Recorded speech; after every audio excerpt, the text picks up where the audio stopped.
আল্লাহ তাআলা বলছেন ইন্না জাআলনা মা আলাল আরদি জিনাতাল লিনাবলুয়াহুম আইয়ুহুম আহসানু আমালা ওয়া হুয়াল আজিজুল গফুর।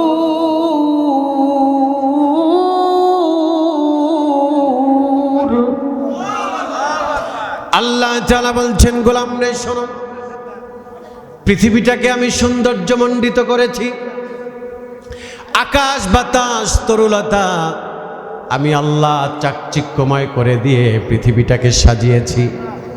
আমি আল্লাহ দেখব, আমি আল্লাহ পরীক্ষা নিব, কে দুনিয়ার মায়ায় পড়ে ঈমানকে নষ্ট করে ফেলে, আমলকে নষ্ট করে ফেলে। আমি আল্লাহ দেখব, আর কে আহসানু আমালা, কে চমৎকার সুন্দর আমল করে। আমি আল্লাহ পরীক্ষার জন্যই পৃথিবীটাকে সৌন্দর্যমণ্ডিত করেছি। যারা উত্তম আমল করবে তারা কিয়ামতের ময়দানে সফল হয়ে যাবে। সুবহানাল্লাহ। এ কারণে নেক আমল দরকার, উত্তম আমল দরকার, ঠিক কিনা বলেন? আর উত্তম আমল করতে হলে মদিনার সাথে সম্পর্ক না থাকলে কোনো আমলই আল্লাহর কাছে 4 আনার দাম নেই। কারণ রাসূল ছাড়া আল্লাহ পাওয়া যাবে না। আল্লাহর খুশি যে পাওয়া যায় নবীর ভালোবাসা, ঠিক না বলেন? আল্লাহর খুশি যে পাওয়া যায় নবীর ভালোবাসা।